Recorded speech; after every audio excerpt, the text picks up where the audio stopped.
हरे कृष्ण। आप सभी भक्तों का दिन शुभ और मंगलमय हो। फाल्गुन मास पर्वों का महीना माना जाता है, इसलिए भी यह धार्मिक दृष्टि से खास होता है। फाल्गुन मास महादेव और श्री कृष्ण भगवान की उपासना के लिए सबसे उत्तम माना जाता है। सनातन धर्म में फाल्गुन मास का विशेष महत्व होता है। यह हिंदी वर्ष का अंतिम यानी 12वां महीना होता है। इस शुभ महीने में महादेव को समर्पित शिवरात्रि, रंगों का त्योहार, होली जैसे बड़े पर्व भी पड़ते हैं। फाल्गुन मास साल की आखिरी महीना होता है।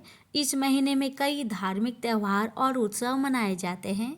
इस मास में माँ लक्ष्मी, भगवान शिव, श्री कृष्ण और चंद्रदेव की पूजा की जाती है। इसलिए यह महीना भक्ति, साधना और पुण्य कार्यों के लिए बहुत शुभ माना जाता है।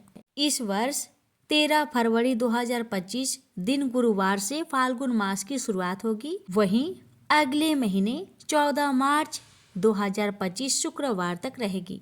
यह महीना विशेष रूप से धार्मिक और आध्यात्मिक दृष्टि से महत्वपूर्ण माना जाता है। फाल्गुन मास को समाप्त होने के बाद हिंदी नव वर्ष की शुरुआत होती है।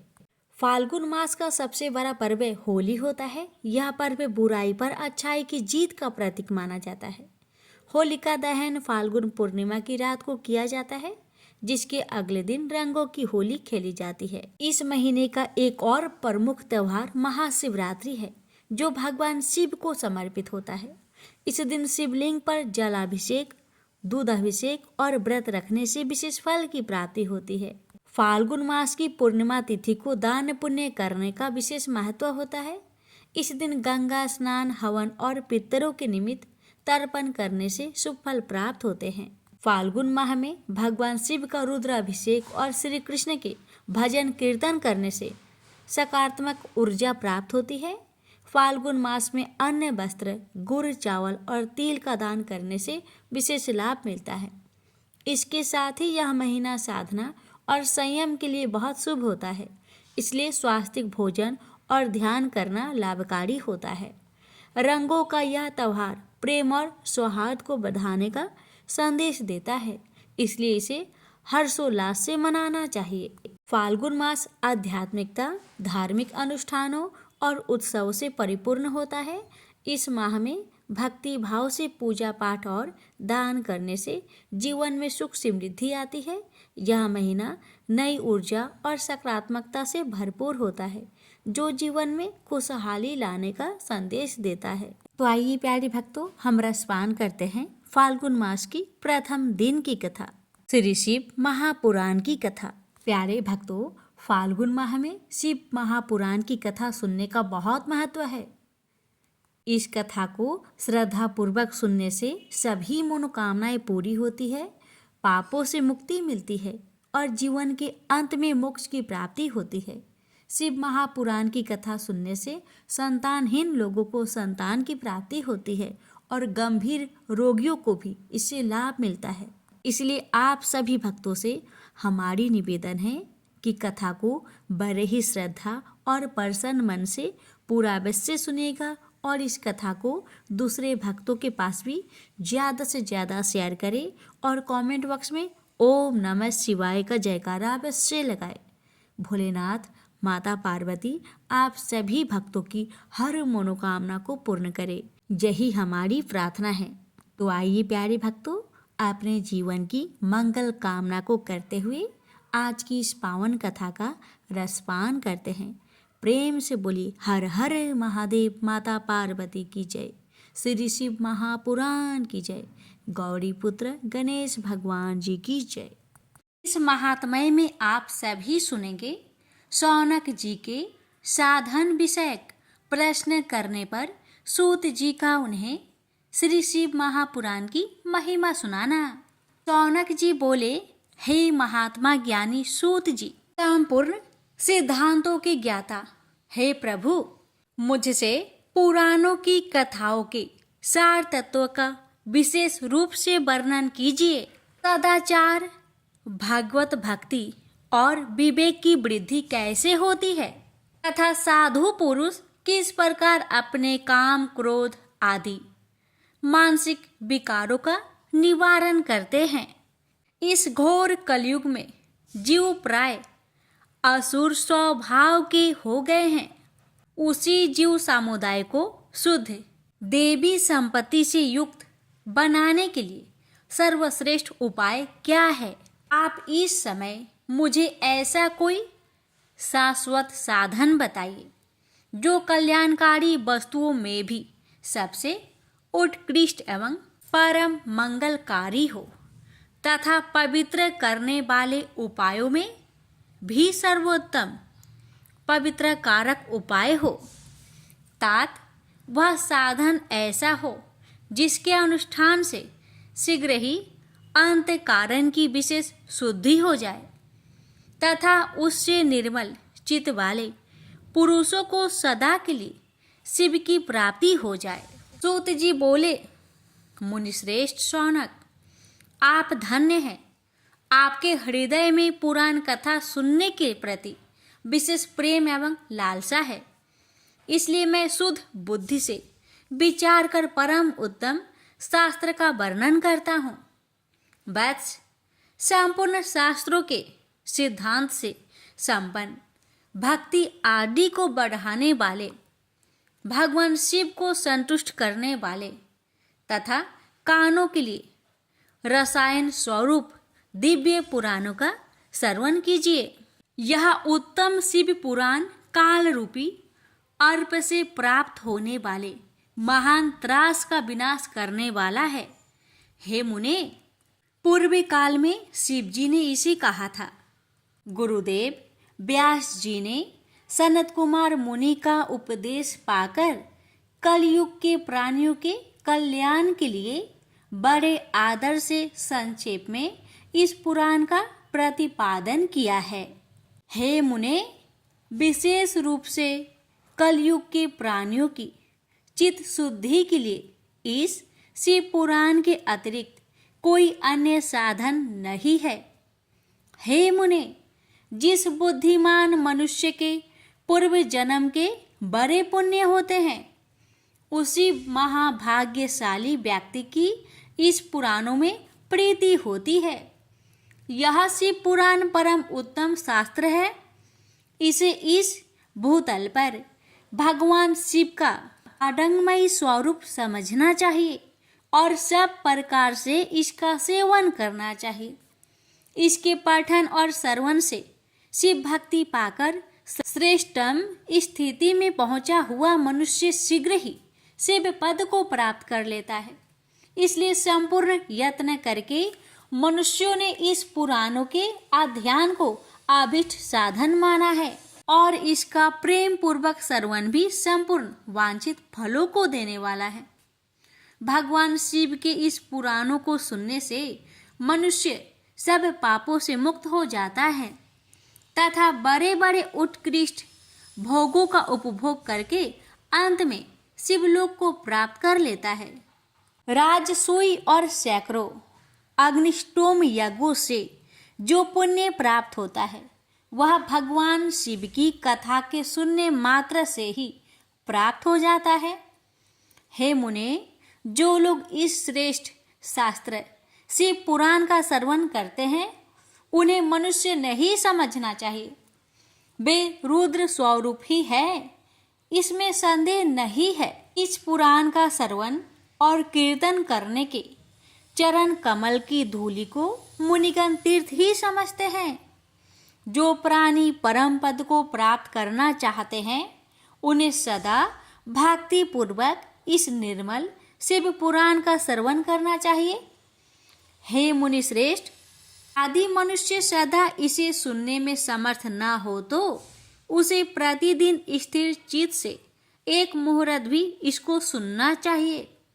हे मुने, यदि मनुष्य प्रतिदिन सुनने में भी आसक्त हो तो उसे किसी पवित्र महीने में इस पुराण का श्रवण करना चाहिए।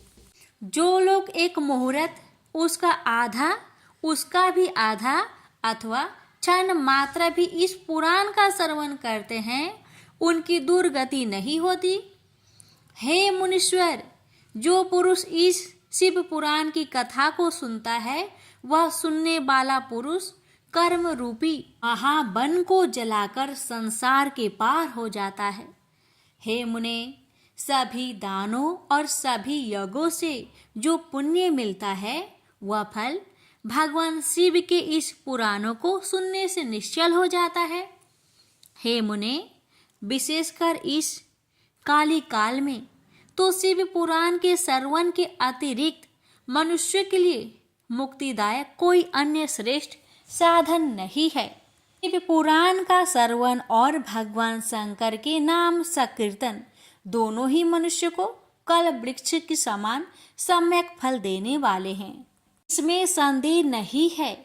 कलयुग में धर्म चरण से शून्य चित्त वाले दुर्बुद्धि मनुष्य के उद्धार के लिए भगवान शिव ने अमृत रस स्वरूप शिव महापुराण की उद्भावना की है। अमृत पान करने से तो केवल अमृत पान करने वाला ही मनुष्य अजर अमर होता है, किंतु भगवान शिव का यह कथामृत संपूर्ण कुलों को ही अजर अमर कर देता है। इस शिव पुराण की परम पवित्र कथा का विशेष रूप से सदा ही सेवन करना चाहिए, करना ही चाहिए। इस शिव पुराण की कथा के श्रवण का फल क्या कहूँ। इसके श्रवण मात्र से ही भगवान सदाशिव उस प्राणी के हृदय में विराजमान हो जाते हैं। यह शिव पुराण नामक ग्रंथ 24,000 श्लोकों से युक्त है। इसमें 7 संहिताएं हैं। मनुष्य को चाहिए कि वह भक्ति, ज्ञान और वैराग्य से भांति भांति संपन्न हो, बड़े आदर से इसका श्रवण करे। पहली विशेश्वर संहिता, दूसरी रुद्र संहिता, तीसरी शतरुद्र संहिता, चौथी कोटि रुद्र संहिता और 5वीं उमा संहिता कही गई है। 6ठी कैलाश संहिता और 7वीं वायव्य संहिता। इस प्रकार इसमें 7 संहिताएं हैं। 7 संहिताओं से युक्त यह दिव्य शिव पुराण पर ब्रह्मा परमात्मा के समान विराजमान है और सबसे उत्कृष्ट गति प्रदान करने वाला है। जो मनुष्य 7 संहिताओं वाले इस शिव महापुराण को आदर पूर्वक पूरा पढ़ता है वह जीवन मुक्त कहा जाता है। हे मुने, जब तक इस उत्तम शिव पुराण को सुनने का सुअवसर नहीं प्राप्त होता तब तक अज्ञानवश प्राणी इस संसार चक्र में भटकता रहता है। भ्रमित कर देने वाले अनेक शास्त्रों और पुराणों की श्रवण से क्या लाभ है, जबकि एक शिव पुराण ही मुक्ति प्रदान करने के लिए गर्जन कर रहा है। जिस घर में इस शिव पुराण की कथा होती है वह घर तीर्थ स्वरूप ही है और उसमें निवास करने वाले की पाप यह नष्ट कर देता है। हजारों अश्वमेध यज्ञ और सैकड़ों वाजपेयी यज्ञ शिव पुराण की 16वीं कला की भी बराबर नहीं कर सकते। हे मुनि श्रेष्ठ, कोई अधम प्राणी जब तक भक्ति पूर्वक शिव पुराण का श्रवण नहीं करता तभी तक उसे पापी कहा जा सकता है। गंगा आदि पवित्र नदियाँ, मुक्तिदायिनी सप्तपुड़िया और गयादि तीर्थ इस शिव पुराण की समता कभी नहीं कर सकते। जिसे परम गति की कामना हो उसे नित्य शिव पुराण के एक श्लोक अथवा आधे श्लोक का ही स्वयं भक्ति पूर्वक पाठ करना चाहिए। जो निरंतर अर्थानुसंधान पूर्वक इस शिव पुराण को वाचता है अथवा नित्य प्रेम पूर्वक इसका पाठ मात्र करता है वह पुण्य आत्मा है, इसमें संचय नहीं है। जो उत्तम बुद्धि वाला पुरुष अंत्यकाल में भक्ति पूर्वक इस पुराण को सुनता है उस पर अत्यंत प्रसन्न हुए भगवान महेश्वर उसे अपना पद, अपना धाम प्रदान करते हैं। जो प्रतिदिन आदर पूर्वक इस शिव पुराण का पूजन करता है वह इस संसार में संपूर्ण भोगों को भोगकर अंत में भगवान शिव के पद को प्राप्त कर लेता है। तो प्रतिदिन आलस्य रहित हो रेशमी वस्त्र आदि के वेष्टन से इस शिव पुराण का सत्कार करता है वह सदा सुखी होता है। यह शिव पुराण निर्मल तथा सर्वों का सर्वस्व है। यह लोक और परलोक में सुख चाहने वाले को आदर के साथ प्रयत्न पूर्वक इसका सेवन करना चाहिए। यह निर्मल एवं उत्तम शिव पुराण धर्म, अर्थ, काम और मोक्ष रूप चारों पुरुषार्थों को देने वाला है। अतः सदा प्रेम पूर्वक इसका श्रवण एवं विशेष रूप से पाठ करना चाहिए। वेद, इतिहास तथा अन्य शास्त्रों में यह शिव पुराण विशेष कल्याणकारी है, ऐसा मुमुक्षु जनों को समझना चाहिए। यह शिव पुराण आत्म तत्व के लिए सदा सेवनीय है, सत्पुरुषों के लिए पूजनीय है, तीनों प्रकार के तापों का शमन करने वाला है, सुख प्रदान करने वाला है तथा ब्रह्मा, विष्णु, महेश आदि देवताओं को प्राणों के समान प्रिय है। ऐसे शिव महापुराण को मैं प्रसन्नचित चित्त से सदा वंदन करता हूँ। भगवान शंकर मुझ पर प्रसन्न हो और अपने चरण कमलों की भक्ति मुझे प्रदान करे। प्रेम से बोलिए जय भोलेनाथ। हाँ, शौनक जी बोले, हे महाभाग सूत जी, आप धन्य हैं, परमार्थ तत्व के ज्ञाता हैं। आपने कृपा करके हम लोगों को यह बड़ी अद्भुत एवं दिव्य कथा सुनाई है। हमने यह पाप नाशिनी मन को पवित्र करने वाली और भगवान शिव को प्रसन्न करने वाली अद्भुत कथा सुनी। भूतल पर इस कथा के समान कल्याण का सर्वश्रेष्ठ साधन दूसरा कोई नहीं है। यह बात हमने आज आपकी कृपा से निश्चय पूर्वक समझ ली है। हे सूत जी, कलयुग में इस कथा के द्वारा कौन कौन से पापी शुद्ध होते हैं, उन्हें कृपा पूर्वक बताइए और इस जगत को कृतार्थ कीजिए।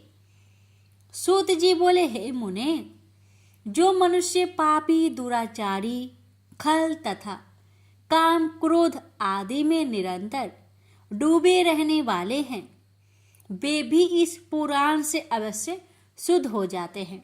यह कथा वास्तव में उत्तम ज्ञान यज्ञ है, जो सदा सांसारिक भोग और मोक्षों को देने वाला है, सभी पापों को नष्ट करने वाला है और भगवान शिव को प्रसन्न करने वाला है।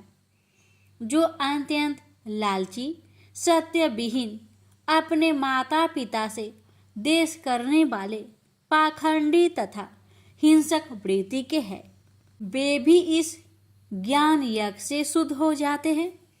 अपने वर्णाश्रम धर्म का पालन न करने वाले और ईर्ष्याग्रस्त लोग भी काली काल में इस ज्ञान यज्ञ के द्वारा पवित्र हो जाते हैं। जो लोग छल कपट करने वाले, क्रूर स्वभाव वाले और अत्यंत निर्दयी है, कलयुग में भी इस अज्ञान से शुद्ध हो जाते हैं।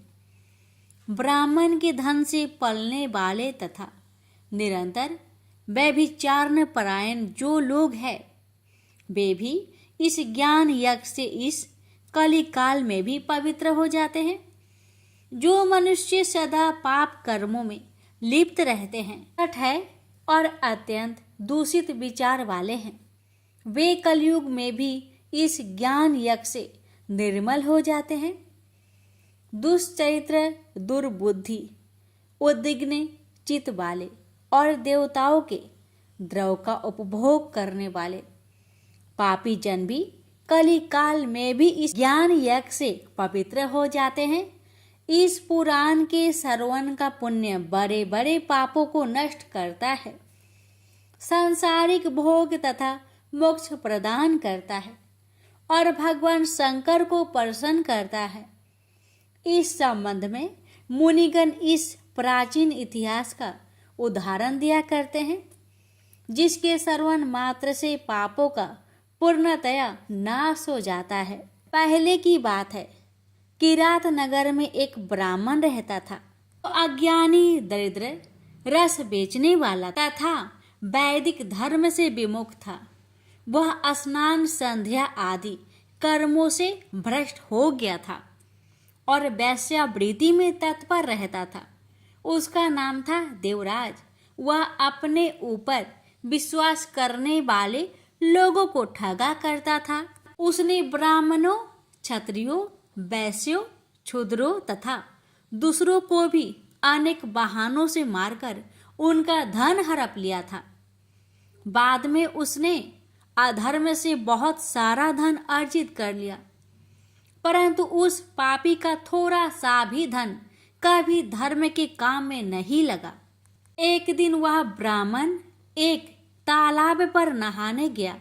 वहां शोभावती नाम की एक वेश्या को देखकर वह अत्यंत मोहित हो गया।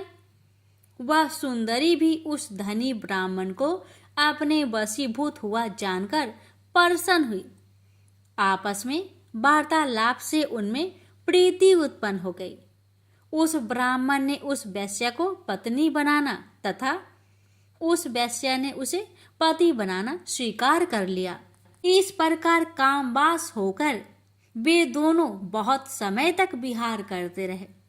बैठने, सोने, खाने, पीने तथा क्रीड़ा में वे दोनों निरंतर पति पत्नी की तरह व्यवहार करने लगे। अपने माता पिता तथा पत्नी की बार बार रोकने पर भी पाप कृत्य में संलग्न वह ब्राह्मण उनकी बात नहीं मानता था। एक दिन रात्रि में उस दुष्ट ने ईर्ष्यावश अपने सोए हुए माता पिता और पत्नी को मार डाला और उनका सारा धन हर लिया। वेश्या में आसक्त चित्त वाले उस कामी ने अपना और पिता आदि का सारा धन उस वेश्या को दे दिया। वह पापी अभैक्ष भक्षण तथा मदपान करने लगा और वह नीच ब्राह्मण उस वेश्या के साथ एक ही पात्र में सदा जूठा भोजन करने लगा। एक दिन घूमता घामता वह देवयुग से प्रतिष्ठानपुर झूसी प्रयाग में जा पहुंचा। वहां उसने एक शिवालय देखा। वहां बहुत से साधु महात्मा एकत्र हुए थे। देवराज उस शिवालय में ठहर गया और वहां उस ब्राह्मण को ज्वर आ गया। उस ज्वर से उसको बड़ी पीड़ा होने लगी। वहां एक ब्राह्मण देवता शिव पुराण की कथा सुना रहे थे। ज्वर में पड़ा हुआ देवराज ब्राह्मण के मुखा रविंद्र से निकली हुई उस शिव कथा को निरंतर सुनता रहा। एक मास के बाद वह ज्वर से अत्यंत पीड़ित होकर चल बसा। यमराज के दूत आए और उसे पासों से बांधकर बलपूर्वक यमपुरी ले गए। इतने में ही शिवलोक से भगवान शिव के पार्षद गण आ गए। उनके गौर अंग कपूर के समान उज्जवल थे। हाथ त्रिशूल से सुशोभित हो रहे थे। उनके संपूर्ण अंग भस्म से उद्भासित थे और रुद्राक्ष की मालाएं उनके शरीर की शोभा बढ़ा रही थी। वे सब के सब क्रोध करते हुए यमपुरी में गए और यमराज के दूतों को मार पीट कर बारंबार धमकाकर उन्होंने देवराज को उनके चंगुल से छुड़ा लिया और अत्यंत अद्भुत विमान पर बैठाकर जब वे शिवदूत कैलाश को जाने को उद्यत हुए, उस समय यमपुरी में बड़ा भारी कोलाहल मच गया। उस कोलाहल को सुनकर धर्मराज अपने भवन से बाहर आए। साक्षात दूसरे रुद्र के समान प्रतीत होने वाले उन चारों दूतों को देखकर धर्मयज्ञ धर्मराज ने उनका विधि पूर्वक पूजन किया। यम ने ज्ञान दृष्टि से देखकर सारा वृत्तांत जान लिया। उन्होंने भय के कारण भगवान शिव के उन महात्मा दूतों से कोई बात नहीं पूछी। यमराज से पूजित तथा प्रार्थित होकर वे शिवदूत कैलाश को चले गए और उन्होंने उस ब्राह्मण को दया सागर सांब शिव को दे दिया। शिव पुराण की यह परम पवित्र कथा धन्य है, जिसके सुनने से पापी जन भी मुक्ति के योग बन जाते हैं। भगवान सदाशिव के परम धाम को वेदयज्ञ सभी लोकों में सर्वश्रेष्ठ बताते हैं।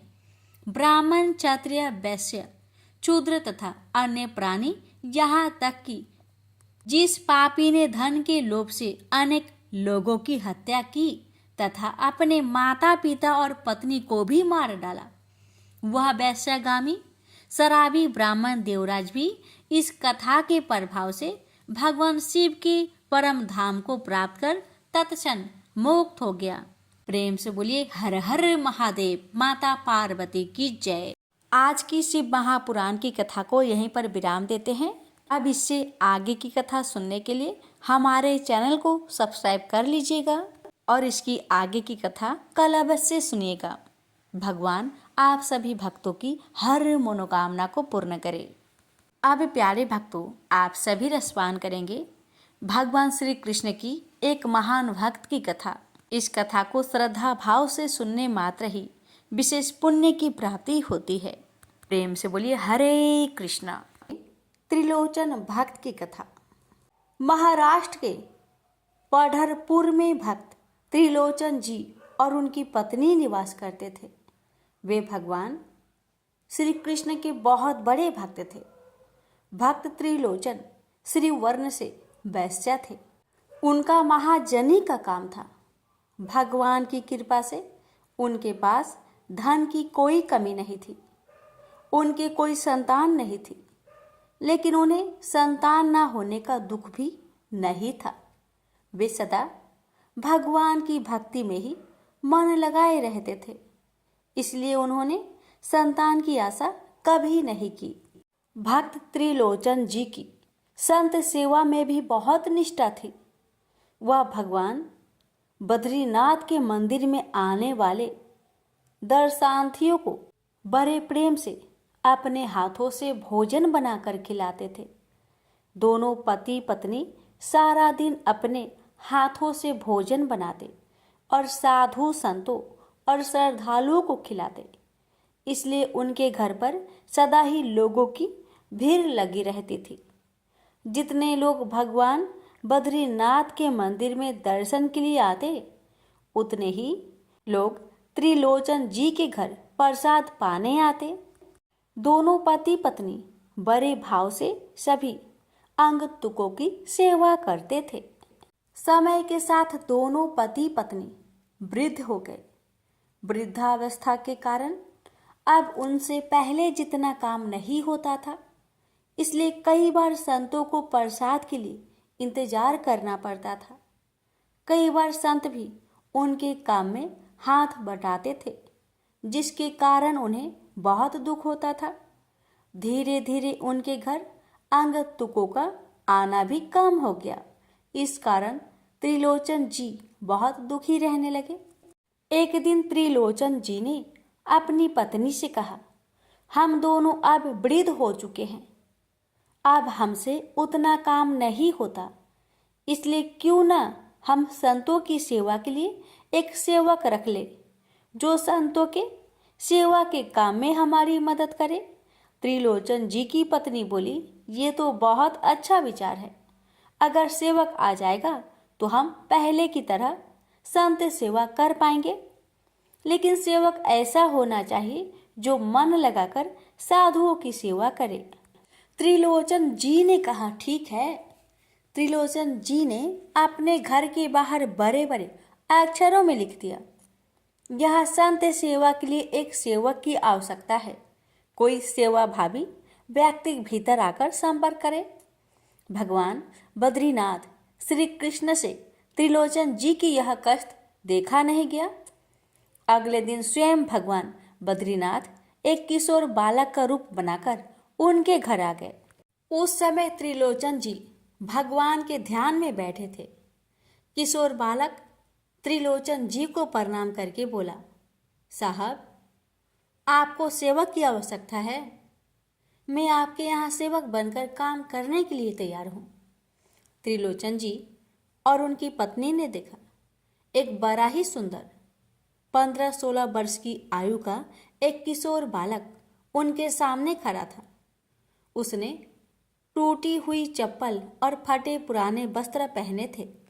त्रिलोचन जी ने पूछा, बेटा, तुम्हारा नाम क्या है और तुम्हारे घर में कौन कौन है? बालक ने बताया, मेरा नाम अंतर्यामी है, और मैं अकेला ही हूँ, मेरा कोई नहीं। यह सुनकर त्रिलोचन जी और उनकी पत्नी को उस बालक पर बहुत दया आई। त्रिलोचन जी ने उनसे पूछा, बेटा तुम क्या काम करना जानते हो? बालक बोला, साहब जी मैं घर के सभी काम कर लेता हूँ। त्रिलोचन जी बोले, हमारे घर में प्रतिदिन सैकड़ों लोगों का भोजन बनता है, क्या तुम रोज इतने लोगों का भोजन बना सकते हो? वह बालक बोला, साहब आप बिल्कुल निश्चिंत रहिए, भोजन बनाने में तो मुझे विशेष क्षमता प्राप्त है। सैकड़ों लोगों का भोजन बनाना तो मेरे बाएं हाथ का काम है। मैं तो भोजन बनाने के साथ साथ आपके घर झाड़ू बर्तन और साफ सफाई भी कर दिया करूंगा। यह सुनकर त्रिलोचन जी बहुत प्रसन्न हुए। उन्होंने सोचा, यह तो हमें बहुत अच्छा सेवक मिला है। त्रिलोचन जी बोले, ठीक है तुम यहाँ पर सेवा कर लेना, लेकिन यह तो बताओ तुम यहाँ पर सेवा करने का क्या लोगे? बालक बोला, बाबूजी मुझे बस भरपेट भोजन दे दो और रात को सोने के लिए जगह दे दो, मुझे बस इतना ही चाहिए। त्रिलोचन जी बोले, हमारे घर में भोजन की कोई कमी नहीं, तुम्हारी जितनी इच्छा हो तुम उतना भोजन करना, और हमारा घर भी बहुत बड़ा है, हम तुम्हें एक कमरा दे देंगे, तुम वहां आराम से रहना।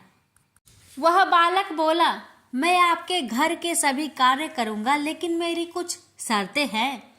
त्रिलोचन जी बोले, बताओ तुम्हारी क्या शर्तें हैं?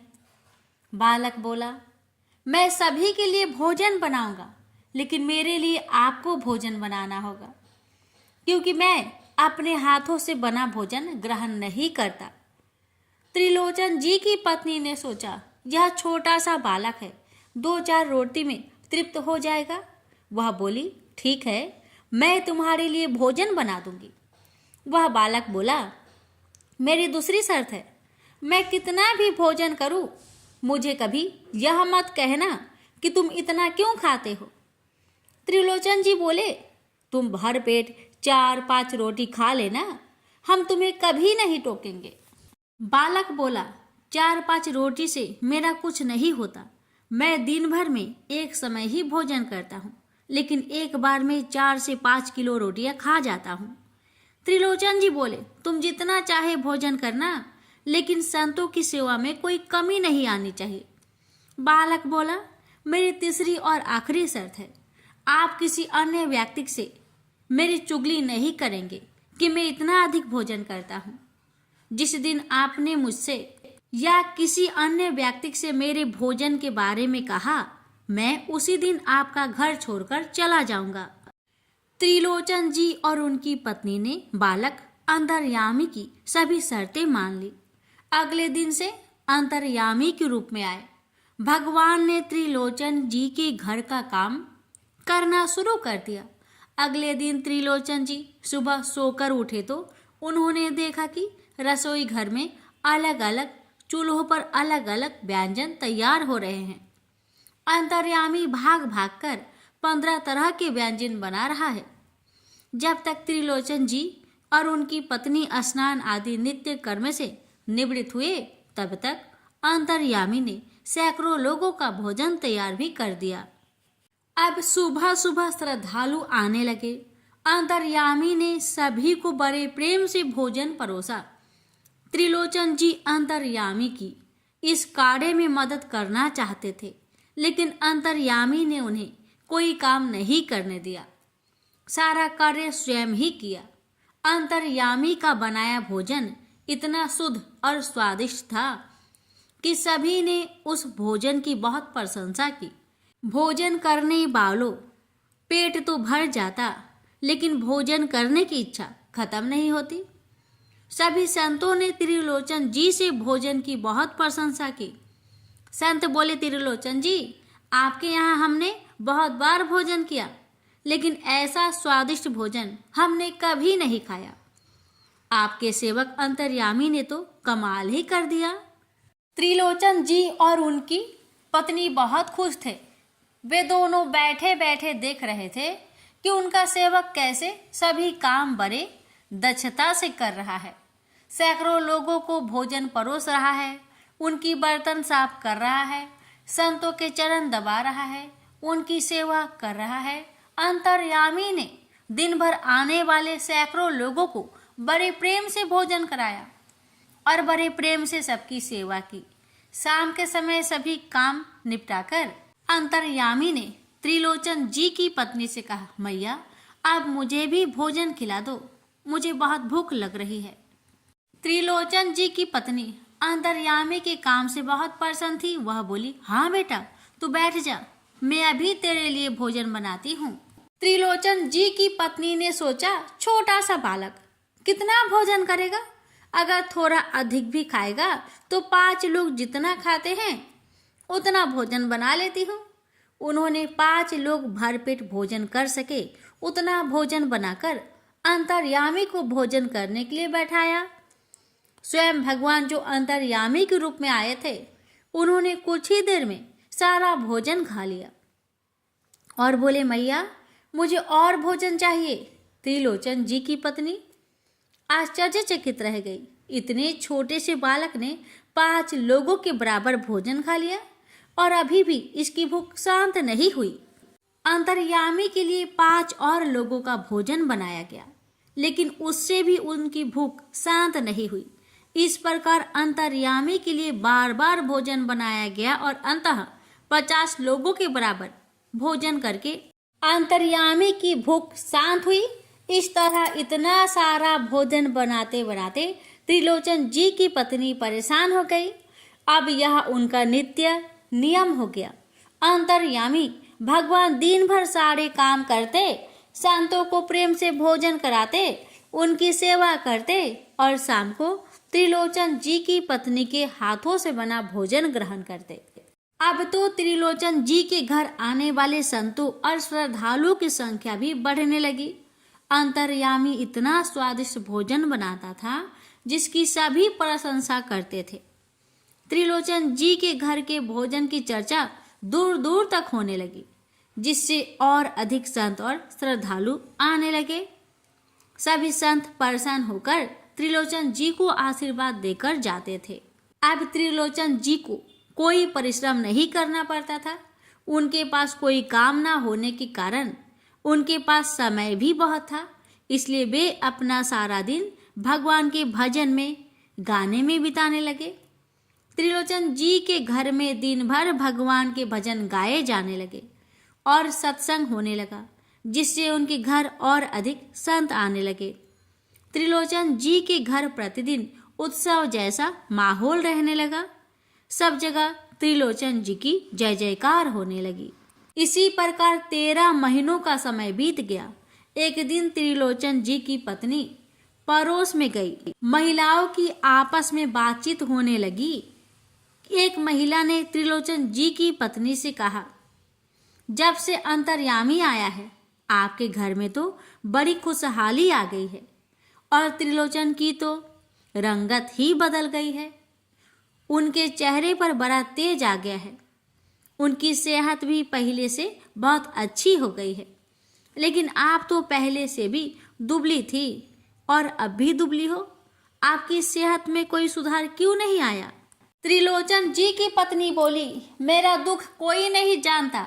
अंतर्यामी सबकी सेवा करता है, लेकिन अंतर्यामी की सेवा मुझे करनी पड़ती है। महिला ने पूछा, क्या सेवा करनी पड़ती है? त्रिलोचन जी की पत्नी बोली, अंतर्यामी सबको भोजन बनाकर खिलाता है, लेकिन अपने हाथ से बना भोजन नहीं खाता। उसके लिए मुझे भोजन बनाना पड़ता है। महिला बोली, अरे वह तो 16-17 वर्ष का बालक है, कितना भोजन खाता होगा? त्रिलोचन जी की पत्नी बोली, अरे बहन, तुम नहीं जानती, वह दिन भर में एक ही बार भोजन करता है, लेकिन जब भोजन करने बैठता है लगातार 3 से 4 घंटे तक भोजन करता रहता है। 50 लोगों के बराबर अकेला भोजन करता है। इतना खाता है कि मैं तो बना बनाकर थक जाती हूँ। त्रिलोचन जी की पत्नी के ऐसा कहते ही अंतर्यामी के रूप में आए हुए भगवान अंतर्ध्यान हो गए। जब वह अपने घर पहुंची तो उन्हें अंतर्यामी कहीं दिखाई नहीं दिया। सब जगह अंतर्यामी की खोज की गई, परंतु वह कहीं नहीं मिला। अंतर्यामी की चले जाने पर त्रिलोचन जी और उनकी पत्नी बहुत दुखी हुए। दोनों पति पत्नी अंतर्यामी की याद में रोने लगे। तो पति पत्नी भगवान बद्रीनाथ के मंदिर पहुंचे। दोनों ने भगवान से विनती की, हे प्रभु, आपने हमें संतान नहीं दी, उसका हमें कोई दुख नहीं, लेकिन एक सेवक हमारे जीवन में आया था। उसके आने से हमारे घर में संतों की सेवा होने लगी, भजन कीर्तन होने लगा। वह सेवक पुत्र के समान ही हमारी सेवा किया करता था। कृपा करके उस बालक को हमारे घर वापस भेज दे। ऐसा कहकर दोनों पति पत्नी आंखों से आंसू बहाने लगे। तभी उन दोनों को अंतर्यामी की आवाज सुनाई दी, साहेब जी, मैं यहाँ हूँ। दोनों ने आंखें खोली तो उन्होंने पाया यह आवाज भगवान बद्रीनाथ की मूर्ति से आ रही थी। भगवान बद्रीनाथ बोले, आप दोनों ने जीवन भर साधु संतों और मंदिरों में आने वाले श्रद्धालुओं की सेवा की है, इसलिए आप पर प्रसन्न होकर मैं स्वयं अंतर्यामी का रूप लेकर इस कार्य में आपकी सहायता करने आया था। यदि आप चाहेंगे तो मैं फिर से आपकी सहायता करने आ जाऊंगा। इतना सुनकर त्रिलोचन जी और अधिक विलाप करने लगे। वो बोले, हे प्रभु, हम जैसे तुच्छ प्राणियों के घर आप नौकर बनकर आए। आपने हमारी सेवा की, हमारे लिए भोजन पकाया, हमारे बर्तन धोए। हे प्रभु, हम आपको पहचान नहीं पाए। आपसे सेवा करवा कर हमसे बहुत बड़ा पाप हो गया। भगवान बोले, आपसे कोई पाप नहीं हुआ, हम स्वयं आपकी भक्ति से प्रसन्न होकर आपकी सहायता करने आए थे। अब आप दोनों शोक रहित होकर अपने घर जाइए। शीघ्र ही आप दोनों मुक्त होकर हमारे परम धाम में हमारा सानिध्य प्राप्त करेंगे। प्रेम से बोलिए श्री कृष्ण भगवान की जय। प्यारे भक्तों, अब रसपान करेंगे माता तुलसी की कथा। एक बार की बात है कि देवी सत्यभामा भगवान श्री कृष्ण से पूछती है कि हे प्रभु, पहले आपने मुझे तुलसी को जल देने का और तुलसी के पास दीपक जलाने का महात्म्य सुनाए, किंतु हे प्रभु, आज मैं आपके पास यह जानने के लिए आई हूँ कि तुलसी को जल चढ़ाने के नियम क्या है। कौन सी स्त्री तुलसी को जल नहीं चढ़ा सकती है, इस विषय में मुझे ज्ञान दीजिए। भगवान श्री कृष्ण कहते हैं, हे सत्यभामा, आज तुमने बहुत ही उत्तम प्रश्न किया है। तुलसी को जल देने के महत्वपूर्ण नियम होते हैं। उन नियमों का पालन करते हुए ही तुलसी को जल देना चाहिए। यदि कोई व्यक्ति इन नियमों का पालन नहीं करता है तो उसे महापाप लगता है।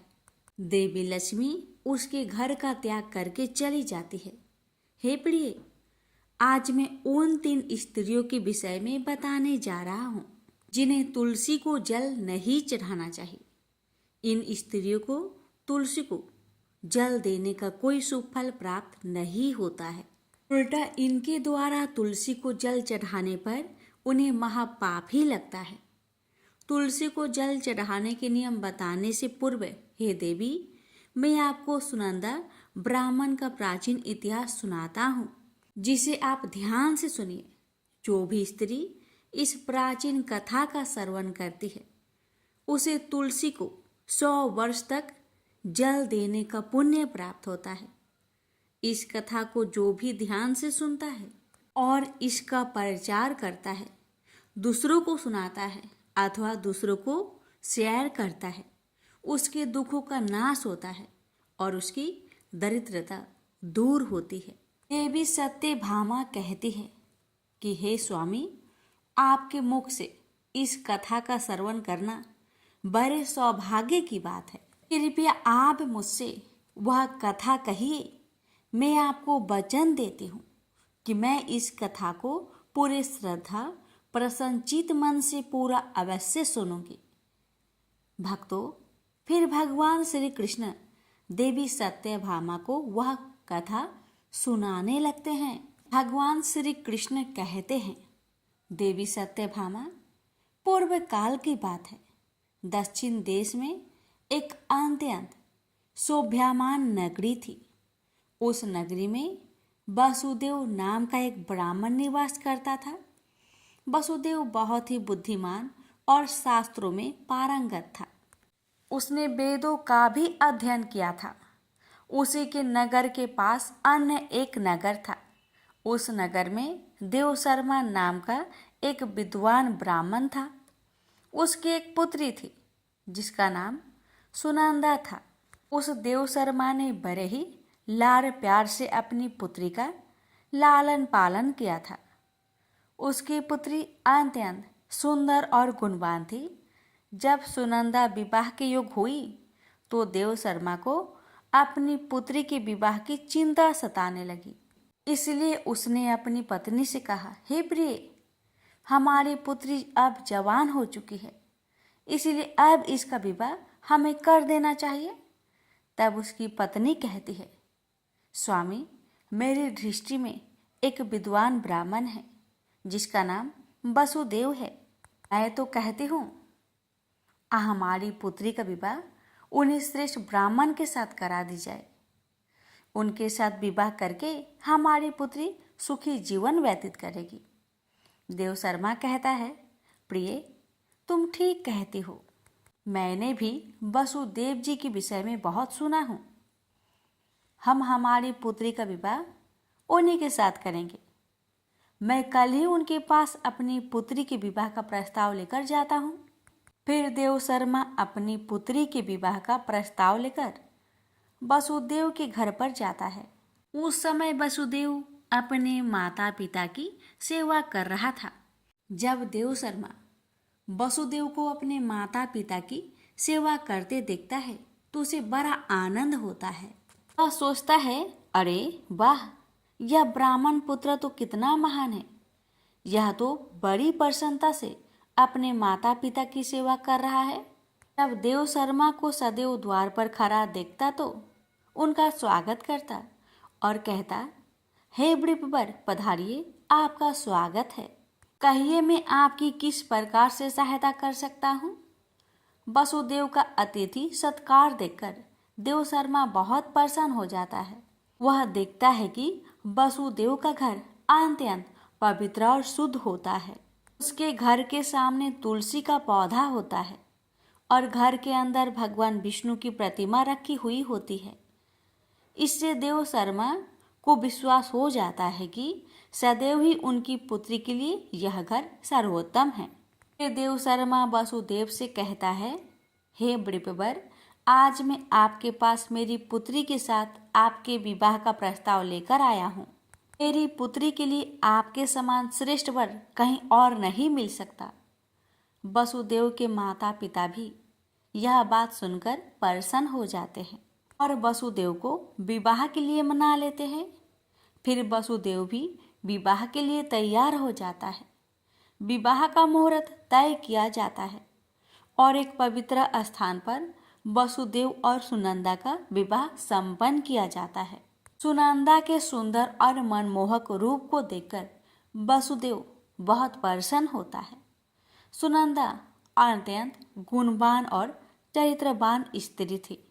विवाह के बाद जब सुनंदा वासुदेव के घर पर जाती है तो वह अपने पति और सास ससुर की बड़ी सेवा करती है।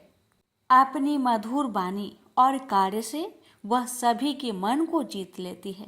नंदा के ससुराल वाले भी उसके कार्य से बहुत संतुष्ट रहते हैं। सुनंदा हर रोज सुबह पति के जागने से पहले भोर में ही उठकर घर के सारे कामकाज करती, आंगन की सफाई करती, सारे काम समाप्त कर स्नान करती थी। स्नान करके वह नित्य तुलसी जी को जल देती थी, उनका पूजन करती थी और फिर पूजा घर में जाकर भगवान विष्णु और माँ लक्ष्मी का पूजा किया करती थी। फिर भोजन बनाकर उसमें तुलसी पत्र डालकर भगवान विष्णु को भोग लगाया करती थी। उसके बाद वह अपने सास ससुर को भोजन देती और फिर पति को भोजन कराकर फिर खुद भोजन किया करती थी। रात को वह सासू माँ के चरण दबाकर पति के चरण दबाती और फिर पति के सो जाने के बाद खुद सो जाया करती थी। सुनंदा के अंदर एक पतिव्रता नारी के सभी लक्षण थे और वह अपने पति को ही परमेश्वर मानकर उनकी सेवा करती थी। सुनंदा ने कभी अपने पति के अलावा अन्य पुरुष के विषय में विचार नहीं किया। वह सत्य धर्म का पालन करने वाली और धर्म कार्य करने वाली पवित्र स्त्री थी। उसने कभी कोई अशुभ कार्य नहीं किया। सुनंदा के ऐसे सात्विक और सरल स्वभाव को देखकर माँ लक्ष्मी भी उस पर मेहरबान थी। माँ लक्ष्मी स्वयं चलकर उसके घर में आकर निवास करने लगी। इससे सुनंदा के जीवन में सुख समृद्धि और भी अधिक बढ़ गई। भगवान श्री कृष्ण कहते हैं, हे देवी सत्यभामा, देवी लक्ष्मी उन्हीं स्त्रियों पर अपनी कृपा दृष्टि बनाए रखती है जो पतिव्रता होती है और जो सत्य धर्म का पालन करती है। सुनंदा के अंदर भी सभी लक्षण थे जो एक श्रेष्ठ पतिव्रता नारी के अंदर होने चाहिए। लेकिन आगे मैं तुम्हें बताऊंगा कि सुनंदा की एक भूल के कारण देवी लक्ष्मी उसके घर को त्याग कर कैसे चली गई। एक दिन सुनंदा का पति अत्यंत कामातुर होकर सुबह स्नान करने के पश्चात सुनंदा के पास आया और उसने सुनंदा के साथ शारीरिक संबंध स्थापित किया, जिससे सुनंदा का शरीर अपवित्र हो गया। लेकिन सुनंदा का मन भी काम के प्रभाव में ही था, इसलिए वह अपने नित्य नियम को भूल गई। उसने पति के साथ संबंध बनाने के बाद बिना स्नान किए ही तुलसी को स्पर्श किया और उसे जल दे दिया, जिससे सुनंदा के शरीर में महामोह ने प्रवेश कर लिया। सुनंदा के सारे इंद्रियां तिलमिला उठे। सुनंदा के शरीर में महामोह ने प्रवेश करते ही देवी लक्ष्मी ने सुनंदा के घर को त्याग दिया और लक्ष्मी उस स्थान को चली गई। तब से सुनंदा के शरीर में निवास कर रहे उस महामोह ने उसे सभी धार्मिक कार्यों से वंचित कर दिया। इसका विपरीत प्रभाव सुनंदा के पति पर भी पड़ा और वह भी सदा कामातुर होकर सुनंदा के साथ विहार करने लगा। उसका मन सदैव ही काम वासना में लगा रहता था। फिर एक दिन सुनंदा के पति ने तो सभी सीमाओं का उल्लंघन किया और सुनंदा के मासिक धर्म के दौरान ही उसके साथ संबंध स्थापित किया, जिससे सुनंदा के शरीर में निवास कर रहा ब्रह्म हत्या का पाप उसके पति के शरीर में प्रवेश कर गया। हे देवी सत्यभामा, जब स्त्री मासिक धर्म से होती है तो उसके शरीर में 3 दिनों तक ब्रह्म हत्या का पाप निवास करता है, क्योंकि ब्रह्मा देव ने इंद्र के शरीर से ब्रह्म हत्या का पाप निकालकर वृक्ष, जल, अग्नि और अप्सराओं को ग्रहण करने के लिए कहा था। उस समय से स्त्रियों के शरीर में मासिक धर्म के दौरान ब्रह्म हत्या का पाप निवास करता है और जो भी पुरुष मासिक धर्म के दौरान स्त्री को स्पर्श करता है अथवा उसके साथ संबंध बनाता है तो यह पाप उसके शरीर में प्रवेश कर जाता है। वही ब्रह्म हत्या का पाप सुनंदा के पति के शरीर के अंदर प्रवेश कर गया और वह जमीन पर गिर पड़ा। उसे तुरंत ही कोढ़ का रोग हो गया। उसका अंग अंग जलने लगा, उसके शरीर पर छाले पड़ गए और वह दर्द से चीखने लगा। हाय, मुझसे यह क्या अपराध हो गया? मेरे द्वारा भयंकर पाप हो गया है। मैंने सब कुछ जानते हुए भी महापाप किया है। अब मेरी रक्षा कौन करेगा? सुनंदा की सास तुरंत उस स्थान पर आ गई तो उसने देखा कि उसका पुत्र कोढ़ के रोग से ग्रासित होकर जमीन पर पड़ा है। क्रोध में आकर सुनंदा से कहने लगी, अरे पापिनी, तूने यह क्या कर डाला? अपने ही पति का धर्म भ्रष्ट कर डाला। अपने पति की ऐसी हालत देखकर सुनंदा बहुत घबरा गई और जोर जोर से रोने लगी। हे सासू माँ, मुझे क्षमा करो, मुझसे बहुत बड़ा अपराध हो गया है। काम के वशीभूत होकर मेरे द्वारा यह अपराध हो गया है। सुनंदा की सास ने कहा, हे पापिनी, तू इस घर से अभी चली जा। तुम जैसे उल्टा स्त्री को इस घर में नहीं रहना चाहिए। तूने मेरे बेटे के जीवन को नरक बना दिया। सुनंदा कहती है, हे सासू माँ, मैं कहाँ जाऊँ? मेरे पति के अलावा मेरा कोई नहीं है। उन्हें छोड़कर जीवित रह नहीं सकती। सुनंदा की सास कहती है, तो कहीं जाकर मर जा, लेकिन अब तू इस घर में निवास नहीं कर सकती। इतना कहकर सुनंदा की सास ने उसे धक्के मारकर घर से निकाल दिया। फिर सुनंदा दुखी होकर घर से निकल गई। उसे अपनी भूल पर बड़ा पछतावा होने लगा। उसे कुछ भी समझ में नहीं आ रहा था कि वह क्या करे। सुनंदा चलते चलते एक वन में जाती है। उसी वन में एक साधु का आश्रम होता है। तब वह उस आश्रम पर सहायता मांगने के लिए जाती है, तो वहाँ पर कोई नहीं होता है। सुनंदा उसी आश्रम पर जाकर बैठ जाती है और अपने दोस्त के विषय में सोचते हुए दुखी होने लगती है। फिर कुछ समय बाद एक ऋषि उस आश्रम पर आते हैं, जिनका वह आश्रम होता है। जब वे ऋषि एक स्त्री को अपने आश्रम पर दुखी बैठा हुआ देखते हैं, तो आश्चर्यचकित हो जाते हैं और पास जाकर उस स्त्री से पूछने लगते हैं, हे कल्याणी, तुम कौन हो और किस कारण से इस स्थान पर अकेले बैठी हो? तुम्हारे दुख का क्या कारण है? तब वह स्त्री कहती है, हे मुनिवर, मेरा नाम सुनंदा है। मेरे द्वारा घोर पाप हो गया था। उसी कारण से अपने परिवार से बिछड़कर इस स्थान पर आई हूँ। वह ऋषि कहते हैं, हे देवी, ये क्या कह रही हो? तुमने कौन सा पाप किया है? मुझे विस्तार से बताओ, मैं तुम्हारी सहायता करने का प्रयत्न अवश्य करूँगा। सुनंदा कहती है, हे मुनिवर, मेरे द्वारा घोर पाप हो गया है। मासिक धर्म के दौरान मैंने पति के साथ संबंध बनाई। इसी कारण से मेरे पति कोढ़ रोग से ग्रस्त हो गए और दुख भोग रहे हैं। फिर ऋषि कहते हैं, बेटी, तुम चिंता मत करो। तुम्हारे द्वारा जो पाप हुआ है उसका प्रायश्चित करो, तुम्हें पाप से मुक्ति मिल जाएगी। तुम इस आश्रम में बैठकर भगवान विष्णु की पूजा करो, तुलसी को नित्य जल दो और गौ माता की सेवा करो। तुम्हारा पति जल्द ही ठीक हो जाएगा।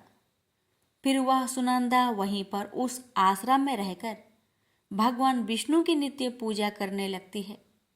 रोज स्नान करके वह ब्रह्मचर्य का पालन करते हुए तुलसी को जल चढ़ाती है और तुलसी के पत्ते डालकर भगवान विष्णु का भोग लगाती है। फिर गायों को चारा डाल उनकी सेवा करती है। दिन भर वहीं भगवान विष्णु की मूर्ति के आगे बैठकर भगवान विष्णु की भक्ति करने लगती है। इस प्रकार से 1 वर्ष बीत जाता है। भगवान विष्णु सुनंदा की दृढ़ निष्ठा और भक्ति से अत्यंत प्रसन्न हो जाते हैं और सुनंदा को साक्षात दर्शन देते हैं।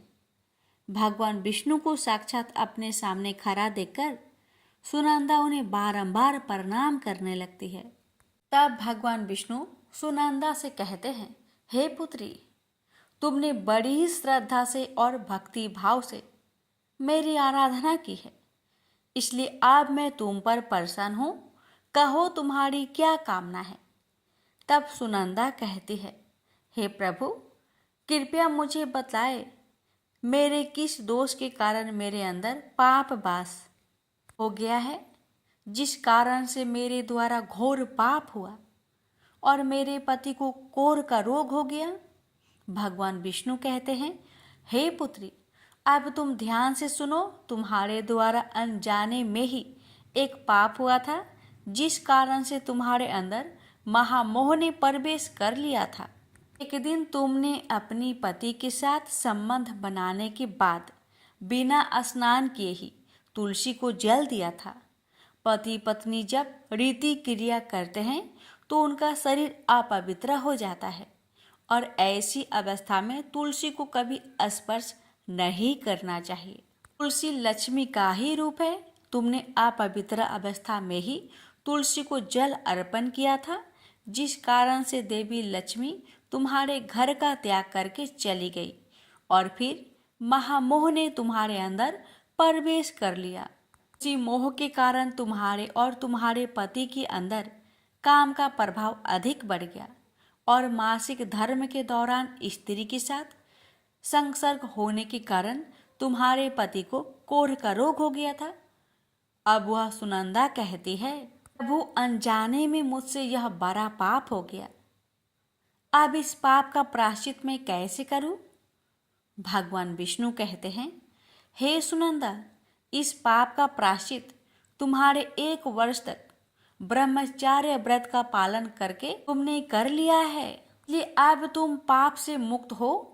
सुनंदा कहती है, प्रभु, कृपया मुझे बतलाई, इस अवस्था में तुलसी को जल नहीं देना चाहिए और तुलसी को जल देने का क्या नियम है? भगवान विष्णु कहते हैं, सुनंदा, अब मैं तुम्हें तुलसी को जल देने का नियम बताता हूँ, तुम इसे ध्यान से सुनो। तुलसी एक अत्यंत पवित्र पौधा है, यह मुझे सबसे अधिक प्रिय है, इसलिए इसकी स्वाभाविकता बनी रहनी चाहिए। इस पौधे को कभी अपवित्र अवस्था में स्पर्श नहीं करना चाहिए। जो स्त्री मासिक धर्म से हो, उस स्त्री को इस पौधे को कभी स्पर्श नहीं करना चाहिए। मासिक धर्म के दौरान स्त्री के शरीर में ब्रह्म हत्या का पाप होता है। ऐसे में स्त्री को तुलसी को जल नहीं देना चाहिए। किसी भी स्त्री और पुरुष को संबंध बनाने के बाद तुलसी की पौधे को स्पर्श नहीं करना चाहिए और ना ही इसे जल देना चाहिए। संबंध बनाने पर स्त्री और पुरुष का शरीर अपवित्र हो जाता है।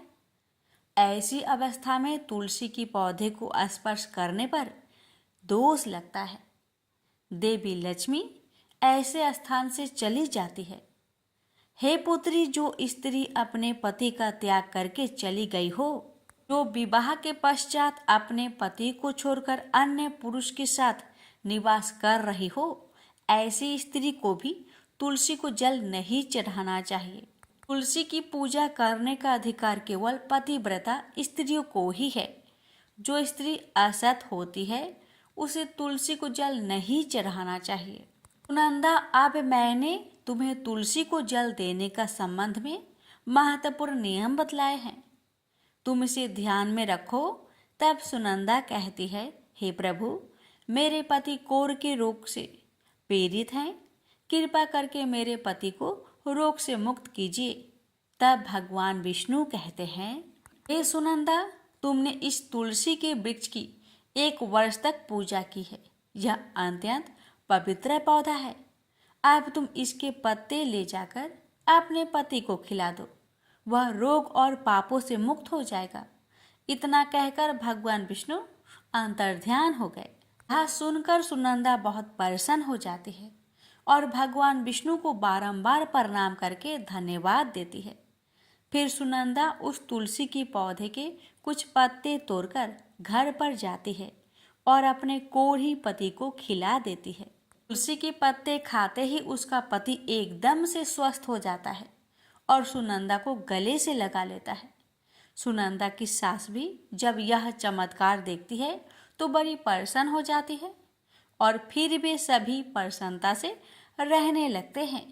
भगवान श्री कृष्ण कहते हैं, सत्यभामा, इसलिए इन अवस्थाओं में स्त्रियों को तुलसी को जल नहीं चढ़ाना चाहिए और ना ही तुलसी को स्पर्श करना चाहिए, अन्यथा इसके अशुभ परिणाम भोगने पड़ते हैं, जैसा सुनंदा के साथ हुआ।